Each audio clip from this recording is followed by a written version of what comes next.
Hi, welcome to Future Fast. And like always, we've got a very interesting guest today.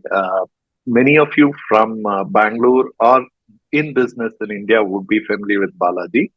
And for those of you who are not, you will discover him and it's worth your time. Trust me on that. And those of you who are here for the first time, you have not subscribed to Future Fast, please subscribe to Future Fast. You'll also get updates on every time we bring in a new conversation. And also, there are a whole lot of very interesting conversations, very interesting people.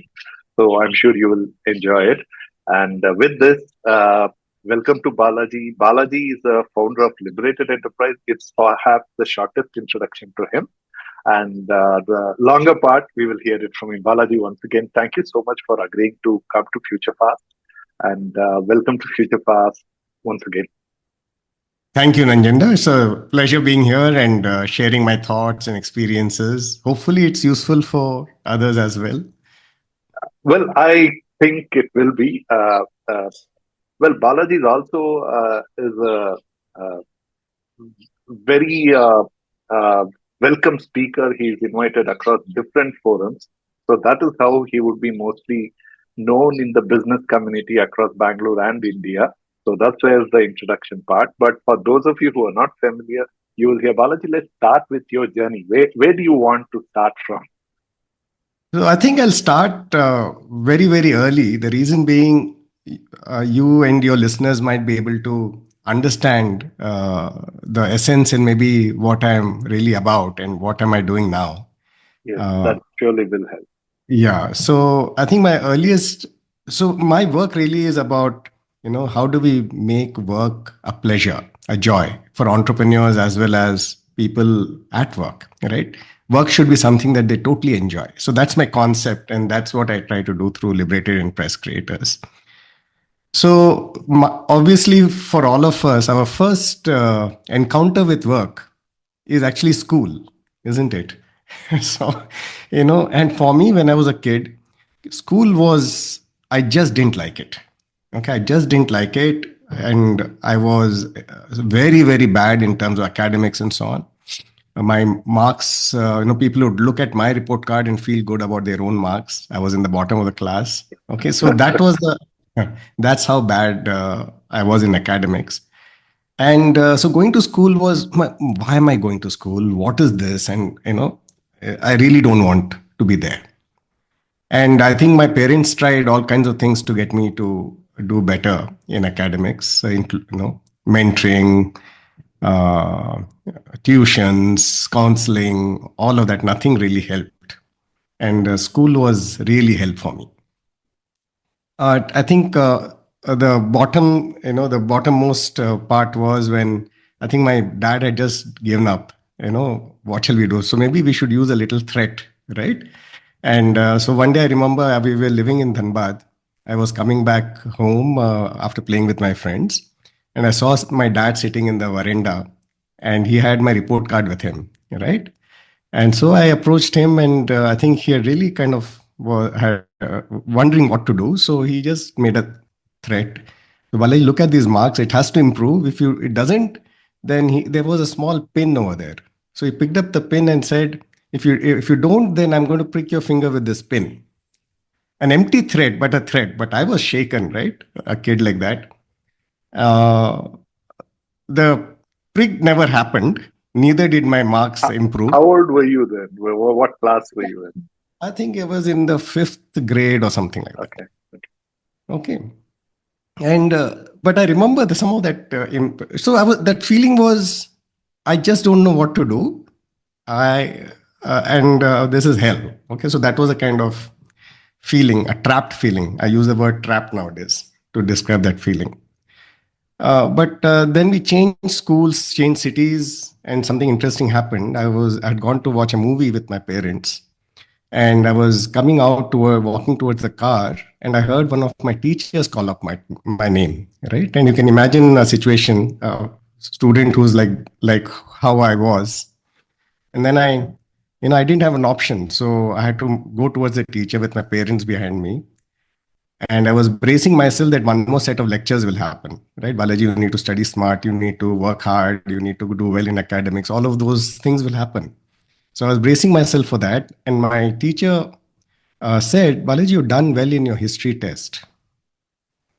And something clicked. I don't know what happened. Okay. Because I noticed after that, I started paying a lot more attention in class. I started mixing with the, really good students. I even read a book called How to Be a Good Student. And, and my There is a book like that. Yeah, and interestingly, it was at home in one of the shelves. I don't know whether it was put there deliberately or what, I don't know, but it was there. I picked it up and I read it, and soon enough, my grades started improving, and I was among the top few in the class, and to the extent that when I was studying for my IIT entrance exams, right, in the 11th grade and so on, I remember my mother coming and telling me, Balaji, you're working too hard. You should go out and play, right? And for me, I remember thinking, why is she telling me this? Because I'm enjoying what I'm doing, right? And I was putting in the effort. You can understand that I was not a naturally gifted student, right? So I was putting in a lot of hours, so to say. How did that come about? As in wanting to prepare for IIT, was that the peer Yeah, pressure, or how? no, I just enjoyed the whole thing. I was I just mean, why enjoying did it. you even think of IIT in the first So instance? I believe. So first, let me narrate that instance, and then I'll go back Yeah, for the yeah. reasoning. But because so I just was enjoying the studies, and I was thinking to myself, why is she telling me this? I know why is she telling me to go out and play. I really love what I'm doing, right? So why I brought up that instance is that's my definition of work. You're putting in the hard work, you're putting in the hours, but it doesn't feel like something you don't want to do. You totally Right, enjoy it, right, right? right. Okay, so coming back to your question, what made the change happen? I think looking back, possibly it is this thing that I believe in you, the sentiment that I believe in you. So what the teacher triggered in me was, Balaj, you can do well in you have done well in academics, and you can do well in academics, right? Uh, and Is it possibly you never felt that there was some sense of appreciation for your studies till then, and that is what was the trigger? Possibly, I don't know, but that kind of something. That was a click. That triggered something. And going back, maybe that's the feeling it got inculcated in me that hey, you can do well, right? And it is within you to be able to do that. So, and I believe that's a very important thing in the kind of program that I run now, Liberated Enterprise Creators. In fact, it is about how do you create an organization by design, right? And deliberately create an environment where people start believing in themselves. And when I say people start believing in themselves, not just team members, but also the entrepreneur. Entrepreneurs need to believe in themselves, right? Sure. Uh, so, so I think the journey really has been about realizing that particular sentiment that as an individual you need to believe in yourself.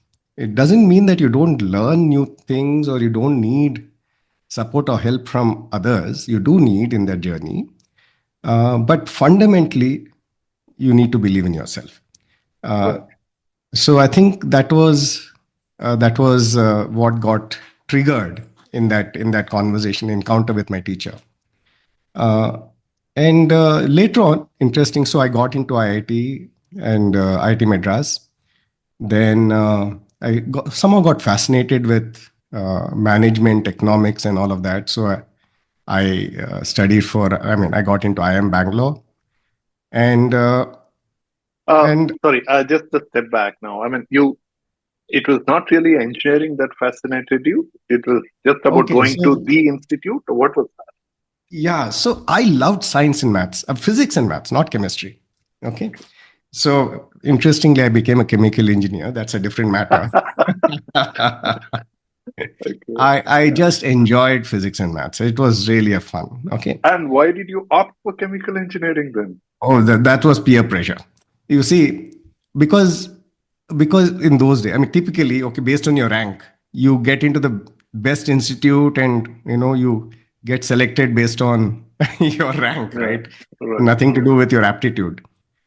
So yeah, that was in retrospect possibly uh, not a good way of deciding, which branch. Okay, but the point is, made some lovely friends in IIT Madras. So that's Just a thought. If you were to be not a chemical engineer, right? If you were to do yeah. mechanical or something else,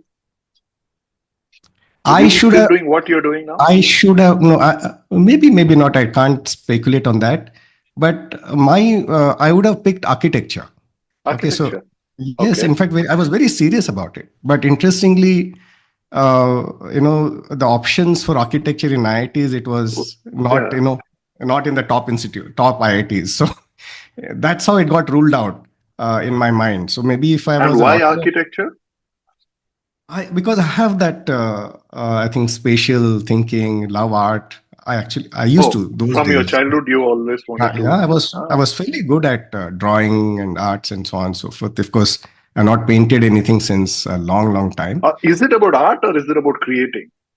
Creative, art, all of that. Yes. So I mean, I meant creating a building. I mean, uh, not a building something person, but I was visible, drawn. something Yeah, structural. I was kind of drawn to art, aesthetics, Okay. Okay. beauty, as such. So going from that angle, in fact, I was thinking, yeah, architecture. But those career choices were not very firmed up that way. It was just okay, I need to get into IT. That's But it. never thought of even an art school for that matter. Yes, that's what. That kind of clarity wasn't there. So that's the reason I never really thought about it. So it was just IIT, really. Okay, so and it kind of gets environment, whatever it kind of gets into you. But in any case, I realized that very soon that what was really drawing me or getting me interested was maybe that was the first encounter in IIT for humanities, uh, because there was a course on humanities where I had to, forgetting the name of the course though, it was history of science or something like that. And I got interested in reading all of that. And there was a course on economics, which really hooked me. I really kind of got very interested in it. And so then I decided, okay, let me not even apply for, masters of science, apply for universities abroad and so on and so forth. And I decided to get into IIM. Probably that was a natural course for many of your peers then. Oh yeah, most of them went to the US. I mean, that was automatic, almost like Mm. the done deal. Yeah, Yeah. Yeah. yeah, yeah. I mean, more. I So, mean, 90%. I mean, percentage wise, maybe I'm getting, but most bulk of them went to the US. Yeah, mm. yeah. Well, isn't it quite an irony that IITs were created to strengthen Indian engineering capacity, and actually they strengthen parts of American. Yeah, but I don't know. yeah, oh yeah, sure. That is there, but thanks to, I mean, you can always pros and cons in that on that argument. But I think just like water goes to the place where it finds the most potential, Mm. it's like that. So I think the best brains need to go where their brains are best used. Yeah, right. So, do you think that has changed now? Oh, yes, I think so, because a lot of people nowadays are staying back in the country. So the proportions have changed a lot. Economy, I mean, the whole, since 1991, I think a huge transformation has happened to our country. Mm. So I think a lot of opportunities now exist in India than were existing those days. No, but from a point of studying academically, higher studies, people, you see more people staying back today. I think, yeah. So I think so, because I don't know the exact numbers, but my broad understanding is a lot more IITians are staying back in the country than they were earlier. Or is it? Is it right? Yeah. Okay. Okay. But I think perhaps not in the science, right? I mean, those who want to. do Oh yeah, postgraduate sure, in sure. science or? I mean, lot of them will get into other Mm, streams, not necessarily, or basically computer science. mm. Irrespective of your field, I think people get into the IT industry. A What's lot your of take them. on that? What's your take on that? Do you have a I think it goes back to see the way the system is structured. If there were people were given a choice on what do you want to major, at that stage itself, people would have selected computer science, right? It's just that mm, that many seats are not there, so they take up whatever is given to them. mm. Yeah, No, but today is quite unfortunate. I was speaking to one principal of one of the engineering colleges, and I believe that you need to have, uh, uh, you can't offer only computer science. So you yeah, need to have few more yeah. Correct. See, departments, and yeah, they are yeah. actually. He was No, telling me so that they have two students who opted to go out. First of all, they had only 7 or 8 mechanical yeah. engineering students, and out of them, two also wanted to quit.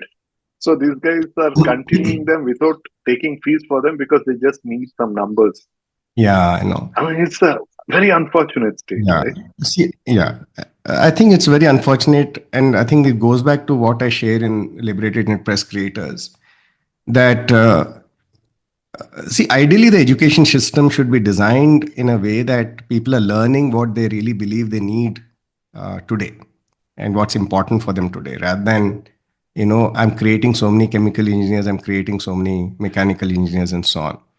Uh, I mean, what's the idea over here to force someone to do something that they may not be really interested in, No, right? but I mean, just going back to your own thing, right? I mean, you also were not sure what you wanted to do. So maybe the students want to do computer science because Yeah, of peer pressure that, everybody is saying sure, sure, computer. it can So be. maybe they So don't really once, have the aptitude for it. yeah, so why not just kind of give them engineering degrees and say, guys, you major in whatever you want, right? And make those choices happen along the way, right? So what do I mean by engineering degree? Or degree that okay, you're good at certain, you're good at cracking problems, you're good at analysis, you're good at certain foundational things, in terms of understanding technology and knowing technology as such.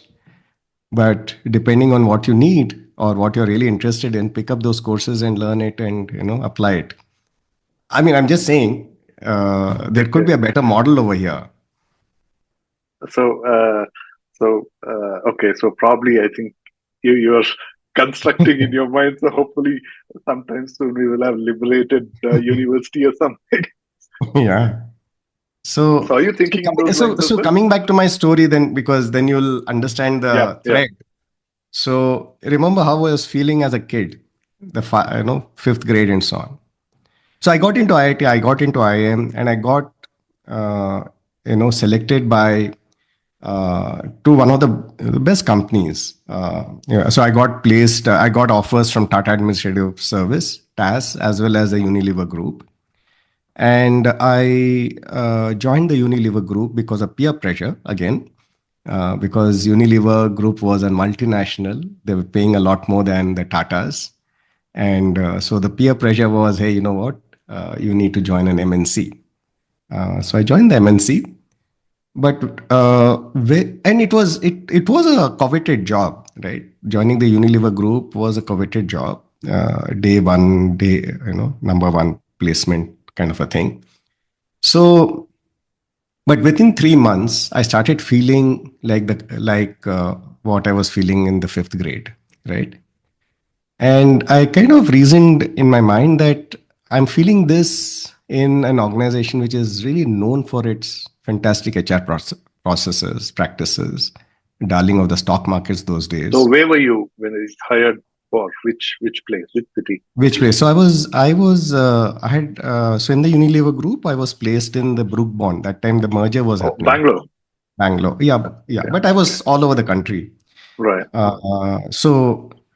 So when I resigned from Unilever Group, I was in Trichy. I was in Madurai, and I was in charge of Trichy area for the beverages You thing. reside in what time?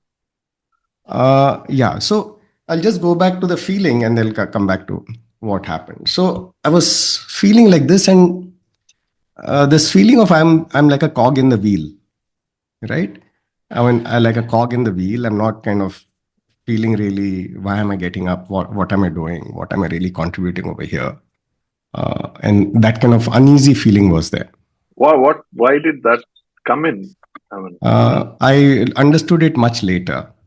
But my conclusion was, if I'm feeling like this in a fantastic company like Unilever, it's not really about changing my job. hmm, It's really about something more fundamental, right? yeah. And a couple of things which happened and a trigger which happened because of which I quit. I'll like maybe explain that also. So I used to notice certain practices which is commonplace. So it's not uniquely about the Unilever group, right? It's something more commonplace. So I noticed conversations like this. Say a subordinate would ask his manager, "My cousin is getting married. I need a few days leave." And the manager, maybe in jest, will say something like, "I'll give it to you, provided you do 5% more on your quota, on your target." Right? And a very casual conversation. But for me, it's a very jarring statement, right? Because there are some underlying assumptions in that statement. And the first assumption is that, see, you're actually goofing off. I'm here to kind of control you. I mean, make sure that you're going to do good work. And see, mathematically, it's not possible, right? That I'm going to take leave and do more. So that means as underlying assumption is that you're a, in You're Hindi they'll say saying, you're a kamchor, right? In Hindi they'll say, right? So, and that's commonplace. So a boss's job is to manage, and what is manage? You kind of get people to do something that possibly, get them to do a lot more than they're capable of, kind of a thing. Uh, that used to happen, and then I noticed certain other practices. I mean, again, I think commonplace those days. I don't know how commonplace it's now. Like that, everybody will be there in the office till till the boss is there, whether they have work or not, right? The moment boss goes, everybody disappears, right? So a lot of these kind of places, and it was jarring with my concept of what work should be, right? Work should be something that you totally enjoy, and also this thing about, hey, you need to believe in your people, right? And interestingly, oh, that was something fantastic. So uh, interestingly, the way I handle my team members totally different, right? So very interestingly, after what 25 years or whatever, uh, one person who was in my team in the, he happened to be in Bangalore. He somehow figured out my number. He called me up, oh, in Unilever.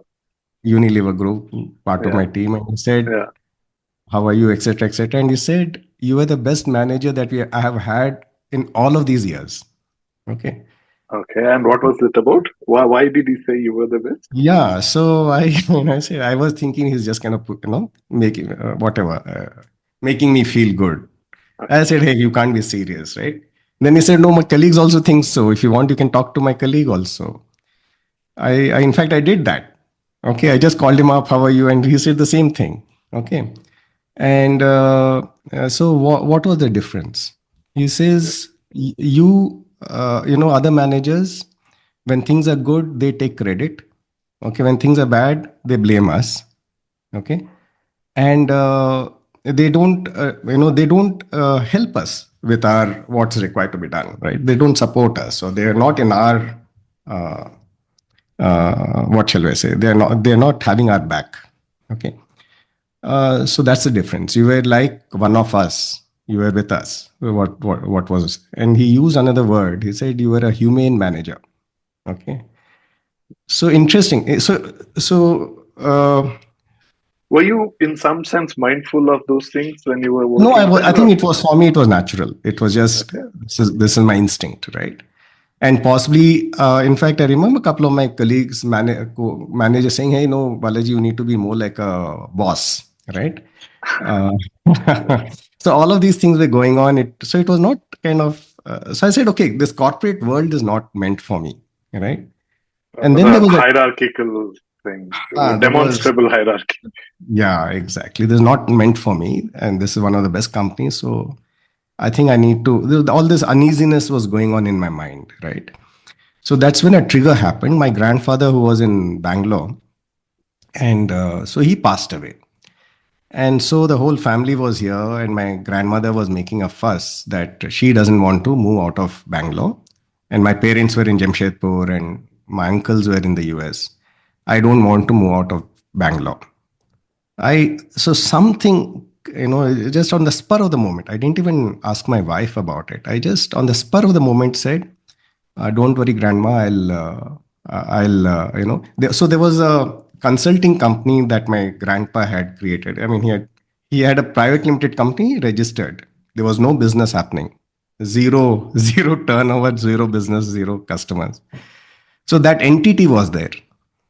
Okay, so I said, you know what, grandpa's company, I'm going to, make something happen over there. And so I'm going to quit my job and I'm going to start a business. Okay. Uh, and I think it was all of these thoughts accumulating and, this thing happening. And so not to worry, I'm going to take it. So you I'm were going to already take married it. by then, Yes. Yeah. and your parents, your spouse, your other relatives, friends. And I mean, what was the yeah, feedback so like? their Are you reaction was crazy? later rather than, so I didn't really consult any of them. I just kind of You said, just I'm going quit. to do that. Yeah, because all that frustration was there, Uh, and I'll tell you another trigger from my job experience. And it was a hectic job because if you're in sales and marketing, especially in the early ages, the stages, so 25 days a month I'm on the road, especially Mm. going into the interiors of Karnataka, Tamil Nadu, and so on. For weeks you won't get anybody to speak English or read anything in English or whatever. So the it's a totally different environment.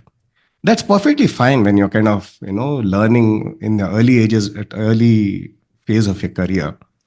But then I heard one of the vice president, he was giving a pep talk to all of us, and he said, you know what, family life is very important. So that's why I make it a point to make a phone call to my wife every day. Okay, I just got married and I was kind of saying, hey, you know what? In the early days of your career, it's fine to it's fine to kind of rough it out. But this is my career path. I'm going to become a vice president of this company sometime, And you'll and be calling your wife on a daily. this person's definition of quality of life and family and so on is, calling his wife every day. So all of these were kind of building up. So when my grandfather died and all this was happening, it just kind of I just it just instinctively I took that call, and I said, no, I'm going to start a business and I'm going to resign. And what And business you are not sure anyway. not business, I was not sure. Okay. So then of course I gave my notice and so on and so forth. And then I kind of said, okay, fine. Why did I take this call? And what is my? I was just, this was 1995, 4 end something. So, so I said, okay, why am I doing this? Uh, so, for just to give you a flavor of, I was kind of in the peak of the traditional career. For example, for Tata Administrative Sons, Ratan Tata himself was there in the interview panel to hire me, right? Uh, So it was really, I mean, what else? There's no like better than yeah, this. I And mean, TAS is. yeah, I've had the privilege of two TAS guys in the great uh, great people. yeah, Maybe offline I can connect you to them. yeah. So from But that yeah, angle, I it's think, not easy to be even called for. There are people who want to, but yeah. So for me was, yeah, see, there is a path. I know if I just kind of stick on to this, right, it'll be fine. So that is a path. So why am I doing this? So I'm not doing this for the typical career, right? Richness, fame, success, all of that. So why am I doing this? So I said I'm doing this for a lifestyle. Okay. Mhm. So I'm not doing this for a rich, all of those So reasons. what was the lifestyle meant to you at Yeah. that So, point in time? yeah. So I'm doing this for a lifestyle. So I made 3 decisions that time. Okay. I said, I'm going to create a business, okay, which does not require me to be present. It's going to run without me being there. Okay. So that I have freedom of time. I can do whatever I feel like in my time. Okay. The second decision I made was that since I'm feeling like this in my job, my team members are not going to feel like that. For them, they're going to enjoy coming to work, right? Just like for me, remember my IIT preparation, they're going to feel that at work. Okay. So my journey as an entrepreneur has been that. So can I create a lifestyle and can I create a business like that? Okay. And so my first business, which is now 29 years old, is Golden Square offices. Okay. So of course you might say, why did I choose that? Okay. So after I gave my notice period, I was thinking all of these things. On what basis should I, that India had just opened up, right? 1991 liberalization and so on. And a lot of MNC companies were coming into the country. And so I was trying to think of, and another thing happened was, my family was, because I took that call in terms of taking care of my grandma. My family said, okay, if you want some money to support you, we are here to lend you money. Yes, So somebody suggested, why don't you start a business center? Okay, and that idea appealed to me for two reasons. I'm a chemical engineer. I can set up a chemical factory or something like that. But I'm so novice in business and so, don't know But it anything. was not a common thing those days, right? There was DBS. Yeah, it wasn't. Yeah, the DBS was the pioneer. Yeah, So, and I think you were the second I heard of. yeah, so there were Oh, other they small were? time players. Okay, There were okay, smaller okay. players were there. So I won't claim but yeah. So my reasoning was, you know what? I'm so such a rookie in this business thing. Okay, something goes wrong, and if I borrow money and I goof up, then how do I repay I pay them back. So this business center idea appealed to me for two reasons. I said, okay, whatever investment will go into real estate, right? So worst comes to worst, my capital is protected. Okay. Right. And since I don't have a presence in Bangalore, a business center would kind of help me get connected with a lot of people and so on and so forth. Give me an office as well.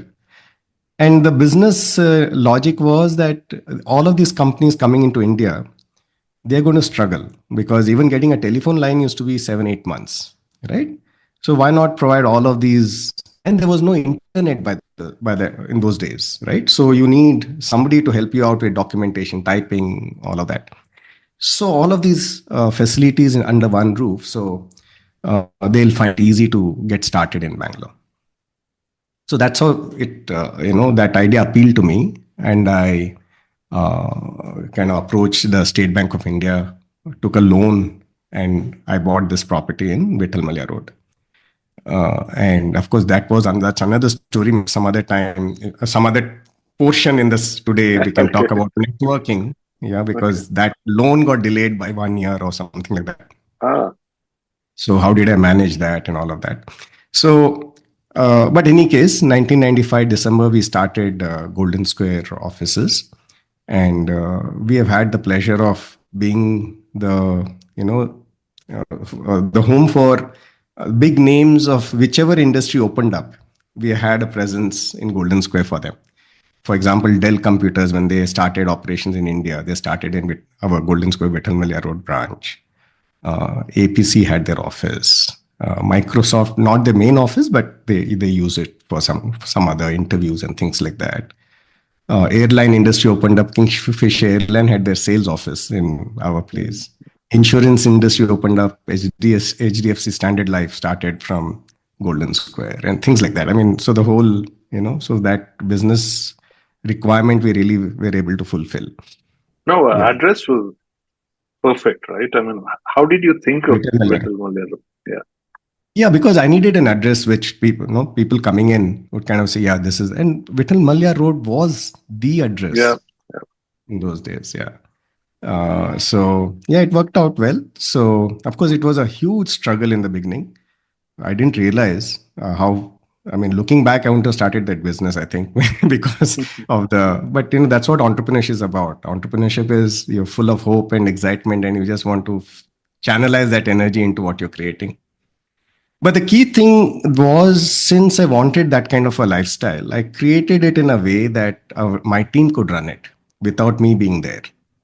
And and some amazing things have happened. So let me focus on that aspect of the journey. Amazing thing, the way Golden Square team manages the team. So we have 5 locations now in Bangalore, of course, and more than, and we are self-funded. We are not taken any VC money, nothing. So organic growth, and so that in terms of self-organizing teams, if just to give you an example, how much of self-organizing happens. So in Golden Square, team members decide when to open a branch or close down a branch, right? To that extent. Every year, they'll make a presentation to the rest of the team whether this branch should continue running or should they close it down. And they are making it not to some board or something. They are making it to their colleagues from other branches, right? So it's to that extent that self-organizing happens. During COVID, for instance, I mean, 2 years for a business for which it's an office. So office has to, or how do offices run without people coming to office? So 2 years, the way the team organized themselves, voluntarily taking pay cuts. Okay, one of them 40%, 60%, just voluntarily. One of them he was getting some really good job offers even before COVID. So he figured that, what he did was he got his colleague, his friend to join Golden Square to take care of his work. And then he realized some of the work, he couldn't, and nobody else could take it over. So he took permission from his new employer. Can I continue helping Golden Square with these tasks, in my spare time? And he's still doing it even today. And he's employed with somebody else. Yeah, he's working somewhere else. And he takes care of some very critical things in terms of skills where other people don't have that skills. So, so that's the kind of. How do you compensate in such? I mean, is it how do you bring this one sense of ownership? Is it you also give them shares, equity? No. What is it? So let me define ownership. What is ownership? See, I might own shares in Infosys. Okay. Yeah, so technically, I'm an owner of Infosys, but do I have any say in what happens in Infosys? Right. Correct. So ownership is not about owning shares. Ownership is about, do I have a say in what's happening at work or to the organization? And that's ownership. Who owns stake is just a technicality. So ownership is whether I have a say. Do I have any, what? So influence? Equity doesn't determine ownership. Equity doesn't determine ownership. Okay, your agency does. So do I have agency in in figuring out what's happening? So that's the space we have created in Golden Square. So people have agency. They're able to take calls on everything. They're able to take calls, and that's why the sense of ownership and that feeling that I want to do things because I want to, not because I have to. So people do things because it's the right thing to do. They like to do it, and they feel it is going to be useful for someone. And so this has been my journey, and I was doing it for myself. And because of the way Golden Square was structured, it freed up my time to do other things. And a lot of these things have happened because of problems or situations that got presented to me. So for instance, during the 2020, 2021, the dot-com bust, right? Suddenly I was seeing the Golden Square occupancy rates going down. 2000, right? 2001. Yeah, 2000, 2001, right? Yeah. So suddenly we saw the occupancy rates going down, and we're wondering, how do I get new customers? And this was pre-Google. Google is not yet popular. 2007. Right? Yeah, no, it's not yet popular 2004, as a search. Yeah, correct. Yeah. So pre-search, essentially pre-search. So I was wondering, how do I solve this problem? How do I get people? I tried so many things, advertising in newspapers, this, that, and all. Nothing was really cost effective, or nothing was effective. Forget about cost effective. So I then was mulling over this problem, and those days, before search, the marketing problem was, how do I know where my customers are, right? So that I can get my salespeople to talk to them. See, because my customer in Golden Square doesn't have an address. Okay. But those days it was still a yellow pages days, right? They can find us through yellow pages, but how do I find them before they find others? Before they even get into an yellow page. Yeah, exactly. Before even they even look at the yellow pages, how can I target them? So I solved this problem by getting inspired by the watering holes in jungles, right? Mm-hmm. You see, in a watering hole, all the animals will converge to the Right. watering hole. So, what are the watering holes in Bangalore where new companies coming into India will converge? Okay, and I created Business Gyan magazine, became a magazine later. So I created this thing called Business Gyan Bangalore's Business Handbook. Okay, Reader's Digest size books, Correct. which should be kept in around 90 locations in Bangalore. Like, so what would a new company do coming to Bangalore? They'll first, try to figure out, right, should we start here or Mm. not? So they'll talk to some Mm. HR consultants, they'll talk to KPMG, they'll go to some real estate offices, they'll stay in a hotel, they'll go to a trade chamber, and so on. So in all of these places in the reception, there'll be a dispenser of Business Gyan. Okay. Right. Right. So that's how we started Business Gyan. And it'll contain a lot of useful information for new companies coming into Bangalore. Right. In those days, for example, STP, getting software technology park license is one of the things. So how do you get this license? Okay, how do you recruit a first employee? What kind of so all of these kind of articles would be there, and And lot. you also started getting good advertisements in business again, Yeah, right? correct. Because a lot of other people also face the same problem, right? These are customers for so many businesses. So we got classified in ads and so on and so forth. So something which was You had a partner as well for that? no, Okay. yeah, but we had a But lovely team. We okay. had a lovely team, yeah. So we from that angle, I became a publisher of a magazine. Okay, and it solved my And problem for Golden Square. At one it's still point, I there. did. No, it's not. It's not there as a magazine. We have it on as a website. Okay. And one of my friends, his name is Prashant Hebbar. He has a journalistic background. So he's kind of recently he said, okay, I'm going to revive it, and so I handed it over to him to kind of make something happen, because I didn't have the focus to work on it later on. So at one point of time, 60% of our business used to come from Golden Square business used to come from Business Gan magazine in terms Wow. of, yeah. So it's all the problem. It's all the problem. Yeah. It solved so many other people's problems because the Mm. same issue was happening. Same target. Yeah. Yeah. But around 2006, 7, my business gang team members started complaining to me that you need to figure out how to get us new leads if you want more classified, more, ads and so on. Okay. Mm. So this problem was there in my mind. And around the same time, what happened was uh, there was a person called Yap, a Chinese person based in Malaysia, Singapore. So he was in Singapore and he met a person called Varma.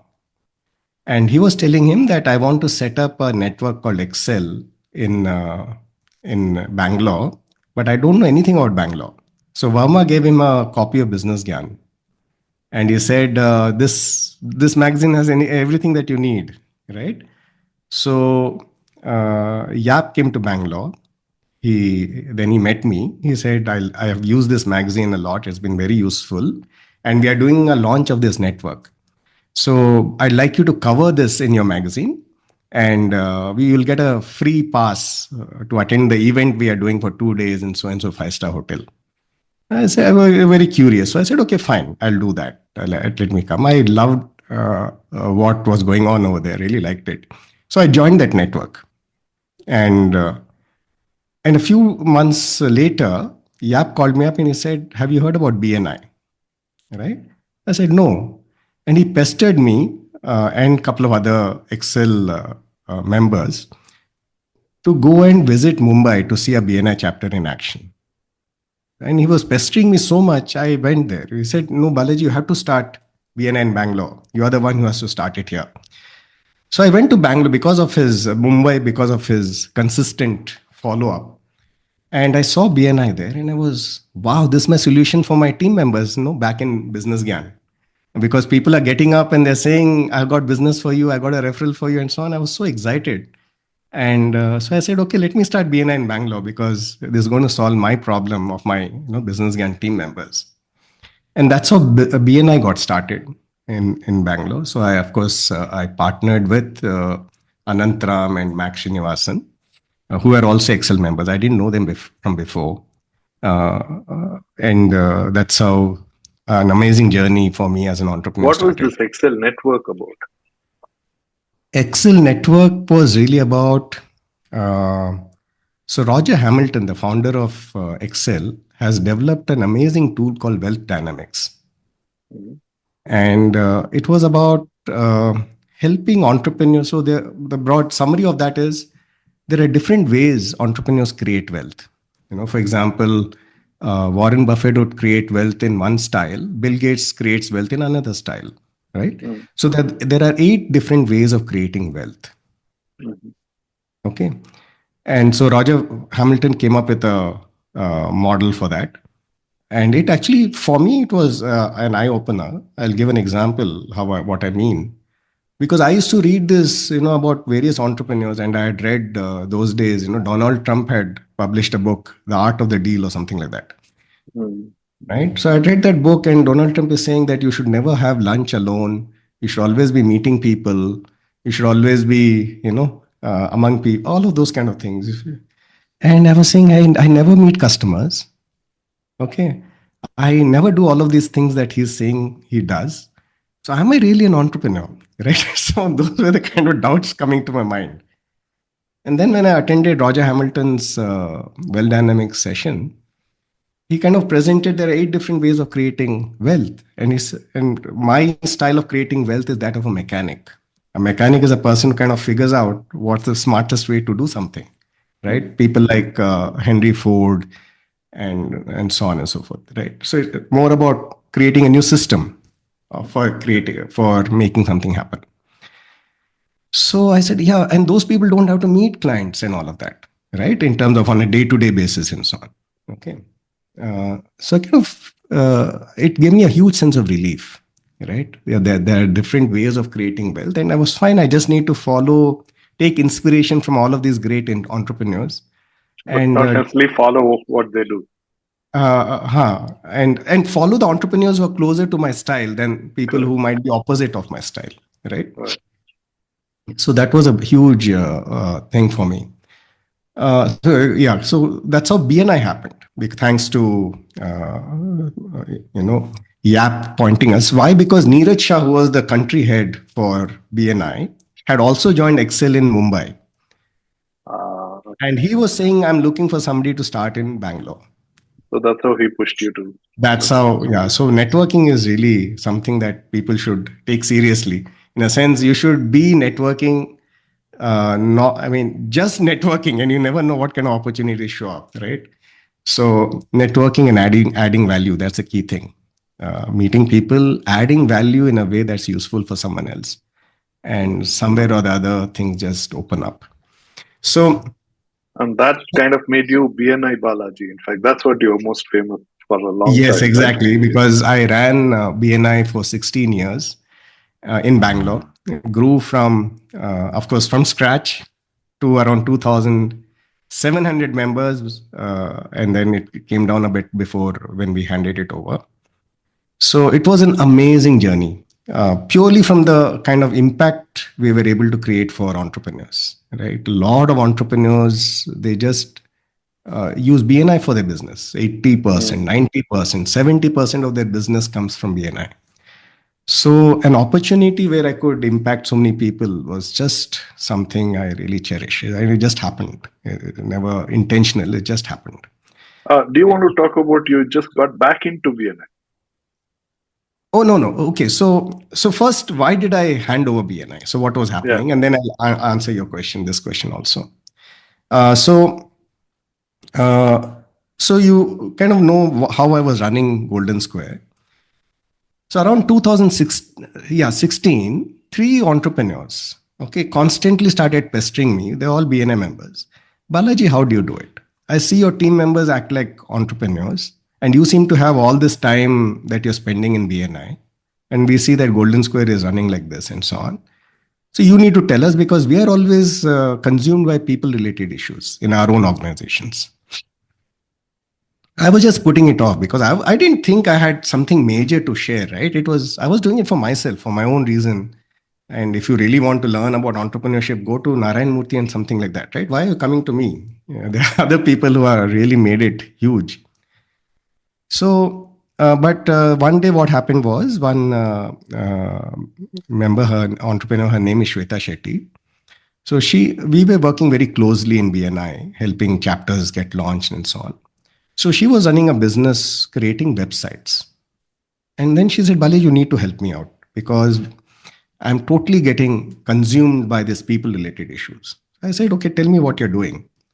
How's your day? So she had around 300 clients and 30 team members that time. And she had done exactly what any management consultant would tell her, right? Would advise someone. She had created departments, sales department, tech department, system architects, back office, all of that. She had done it exactly, textbook style. But what was happening in her day? If there's a customer complaint, the customer would complain to the salesperson would complain on the tech person would complain on the architect and so on. A whole day she's trying to patch them up, trying to get them to talk to each other. In the end of the day, she's totally exhausted. So I gave her 3 suggestions and I thought she won't take me seriously. Okay. But 3 months later, we were again sitting, a lot of entrepreneurs. And just kind of the one BNI meeting had happened and we were just sitting after that. And she said, Balaji, remember that meeting we had? I've implemented your suggestions and I've got so much free time on my hand. And my team is doing things that they never did before. So like what? Now, if there's a customer complaint, the software developer was never budging from his table, right? He would go meet the client and sort out the issue. Earlier, he would not do that, right? And she rattled off several such examples. And then she said that best of all, they used to get corporate catering for their team. And the team decided, let's save some money for the organization and let's get tiffins, food from home so we can save some money. And she said, if I had taken a call like this, all of these people would be saying, this company does not take care of its employees. Now they themselves are taking these decisions. Okay. So all these other people were listening to it. So what, Balaji, tell us what you shared. I said, guys, I gave a prescription to Shweta based on her business, right? So the actual solution might be different for your business, but there are certain principles around which I organize teams and run my business. I'm happy to share those principles, right? So that's how informally it got started. So a lot more entrepreneurs started implementing this, freeing up their time, The getting engaged. Liberated Enterprise got started. This is how it got started. And I mean, the word of mouth just spread. Then I said, okay, I think I need to create a more formal structure for this. And I started Liberated Enterprise Creators. So all this sharing and workshops started happening a lot before. Within BNI? No, not within BNI. Obviously, BNI is very focused on referrals. So this is not within BNI. But a lot of people, obviously, because I know so many BNI members. So, I mean, so many of my friends have become BNI members and so many BNI members have become my friends. So, obviously, from that reason, logic, a lot of them are BNI members. So that's how it happened. And some amazing success stories happened. So now, we have success stories from manufacturing companies, from lawyers, from chartered accountant firms, from tech companies to advertising agencies. More than 40 entrepreneurs have implemented this in their organizations, and they have seen success happen. Success in terms of freeing up their time, highly engaged teams, you know, I, I, enjoying I want work. to I want to talk more about it in the second part. I just want Second part. to Okay. pull you back to Back to the story. uh, Yeah. Yeah. one is now coming this far. How do you see the relevance of the kind of academic background you had, apart from, I mean, the usual? You made great sense, which you said right in the beginning when you went to IIT. But how do you see uh, going to one pursuing any kind of academics to particularly institutions? Yeah.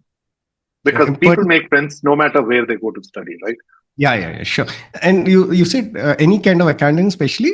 Uh, And particularly the kind of the institutions, right? oh, okay, sure, sure. IIT and IIM. See, I think I'll answer it in two ways. See, knowledge and things like that change so fast. Okay, so what you really pick up from this process of getting into IIT, IIM, and all of that is this ability to, figure out things, okay, and understand things. I think that is what you really pick up. Okay, what might the practices which might have been happening when I was in college, I think they might be quite outdated now. They may not be relevant at all. But this basic ability to figure out things, analyze things, think through things, critically kind of look at things and solve problems, maybe solve problems is the key thing, is what you really pick up. Okay. And broadly speaking, now that I'm doing this workshop and so on and so forth, I'd kind of say that things are changing so fast in the in world entrepreneurship and so on, that possibly the only thing I'll still be utilizing in business is my what I learned in finance and accounts, because everything else is different.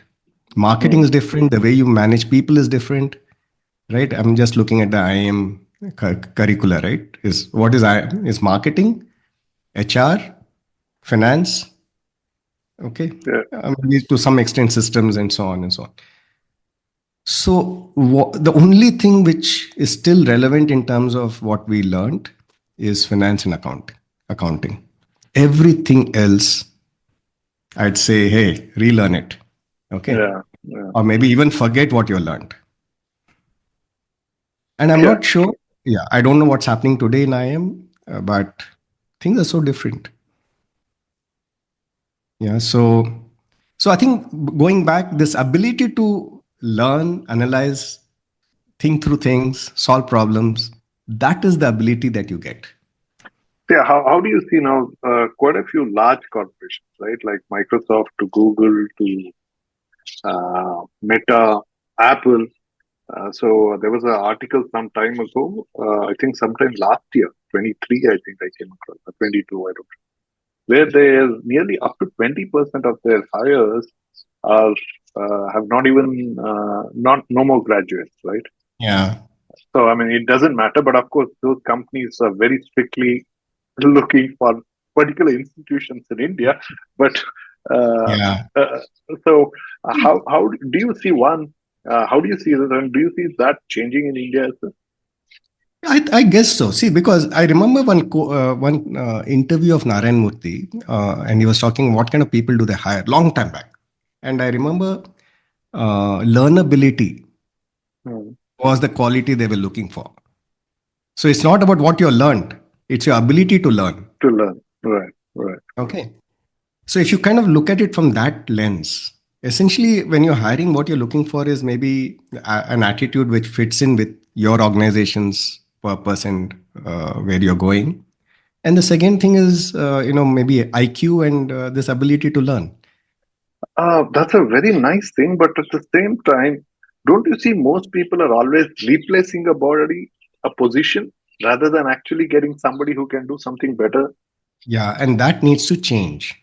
That needs to change. Okay. I've not seen it change for last 20, Yeah, 25 yeah. years. And you'll see, because again, coming from what we share in Liberated Enterprise Creators, the old paradigm, and the paradigm that all of us are exposed to is that there is one set way of doing business. There is one set way our organization does business, right? And somebody at the top is so brilliant that they can figure it out. and everybody needs to just follow instructions, right? So that's the paradigm on which we work. And I think that's short lived, because some brilliant person who has an idea and then creates an organization around that idea may or may not be relevant 5 years later, 10 years later. And the organization has to adapt. It needs to change based on what's happening. And so there is a different way of thinking about organizations, so that, they sustain and they kind of keep going on and on. Right. I just want to, I mean, if you don't want to answer that, but you mentioned Narayan Murthy, and lately he is quite infamous for his 70 Yeah, years. I correct. mean, there's a lot of memes about it. So, what's your take on that? So my take is like this. I think going back to my story of how I was studying for IIT, Yeah, right? yeah. Obviously, I was putting in a lot more than 70 hours, Right. No, but right? it is like, No, no. The point is this. So yeah, it's not about the number of hours. I think the discussion right. is on the number of hours. I Yeah. think the discussion should be something else. The discussion should be about how are people feeling at work. Okay. Mm, So mm, if you're feeling, hey, this is something I really enjoy, and this is something that I'm kind of, oh, wow, I'm getting this feeling of wow every time I do that, right? I mean, number of hours, that question doesn't even enter my mind. yeah. But I think his reference was more from a productivity point of view, which was little Yeah, misplaced, and right? and are you Yeah. really productive just because you're putting in more Spending number of hours? 70 hours. Yeah. But if you're interested in something, you're doing it because you just love it. It's the work itself is giving the pleasure in your, then this question goes away. So the real design solution is, how do we get people into situations and areas where they enjoy the work? They are very Mm, good at it. They are very capable at it, mm, mm, right? It's instinctive for them. So I, in fact, coined a phrase called, for entrepreneurs, called entrepreneurial instinct, mm. right? And so, but the same thing, a person's instinct, that's his instinct. You just kind of create an environment that the person is doing what is instinctively they feel good at and they feel rewarded at, right? So they're not doing it out of some punishment or some reward or something. They're just doing things because, oh, Company wow, policy. a You got company to clock policy. They're 70 doing hours. it because, hey, that's the right thing to do. That's something that I enjoy doing. Let me do it. So, can we create organizations around which tap into that aspect? Okay. And I think that is the actual question to be discussed.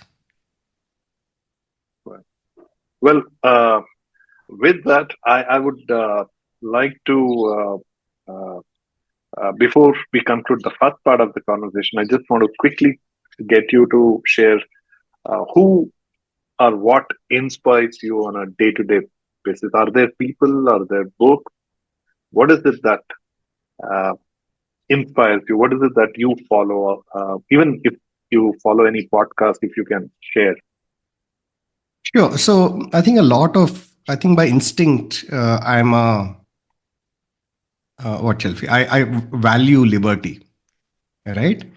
So I value liberty. I value personal agency. I dislike external control. I dislike all of those things. So I'm kind of drawn to people who have done that for us. Who have helped us create. People who helped create democracies, institutions, and because of which we enjoy our freedoms and liberty and so on. So those are the topics I kind of really engage me. And from my work in terms of helping entrepreneurs build organizations, I'm really interested in, if so, how can we apply it to our own organizations as entrepreneurs? How can we create those structures and design our organizations in a way that our team members feel that feeling of agency and liberation and so on and so forth. So from that angle, some people who have been really inspiring for me, of course, Mahatma Gandhi, because he is the, I mean, we can't talk about India's freedom without talking about him, right? And not just freedom. So this is the interesting thing about freedom from Mahatma Gandhi's point of view. it was not freedom from British rule. Okay. It was freedom where everyone feels respected. Mm, Nobody is feeling I'm a slave to someone else. So there's I think, a quote which goes, it's not about replacing, uh, foreign rulers with Indian rulers or something like that.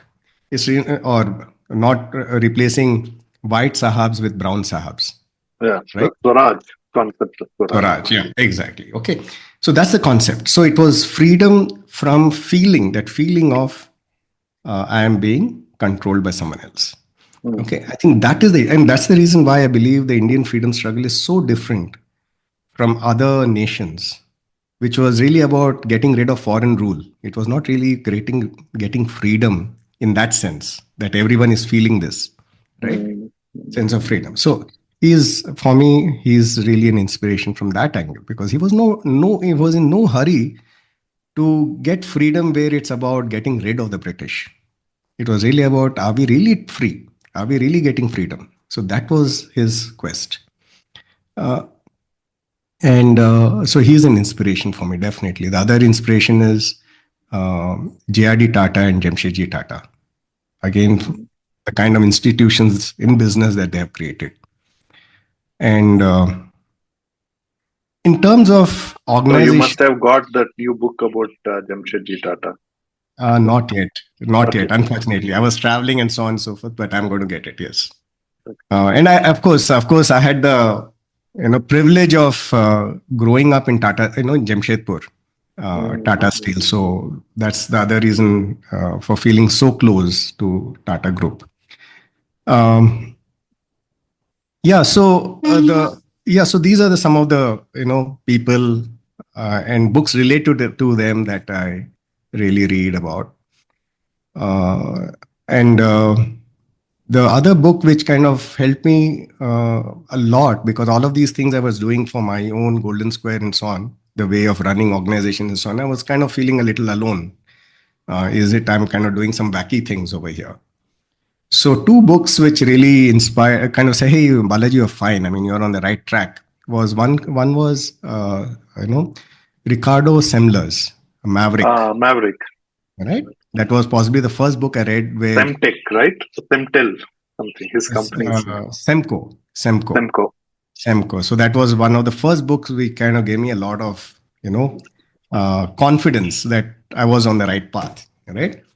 And the second was a book called Reinventing Organizations by Frederick Laloux. So he's kind of put it all together, and he's put a whole idea that this is how organizations are evolving, or even most, and he kind of puts it into a very logical kind of a structure, saying that organizations are evolving. And the kind of organizations that I talk about in Liberated Enterprise Creators, he gives a name called teal organizations, right?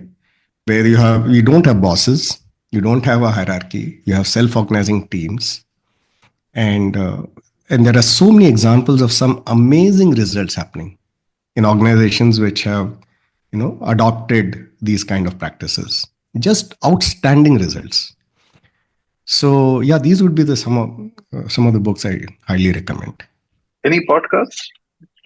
Are you able to make time for listening Oh anything? yeah, I keep listening to Anybody podcasts. you would want to pick? Oh yeah. So recently I've been listening to William Dalrymple's Empire Okay. podcast. I've been hooked to it. Again, I think because I'm learning, because see what happens is history and the way societies work, we kind of have very pigeonholed kind of concepts, right? And when you listen to a podcast like Empire, you kind of say, hey, there are so many nuances to understanding why things happen in a particular way, or why a particular society operated in a particular style. So purely from understanding people, understanding social structures and so on, it has been so illuminating for me. And it kind of, I just got hooked to it. Wonderful. Balaji, thank you so much for sharing this as well. And uh, I'll want to get you to talk more about liberated enterprise. And for that, I would urge the listeners and audience, you please share this part of the conversation and come back soon to we're going to dig a little more about it. I'm sure you enjoyed it as much as I did. And if you have not yet subscribed to Future Fast, do it right now. Thank you so much. Balaji, once again, thank you so much for this. Thank you, Nanjuda.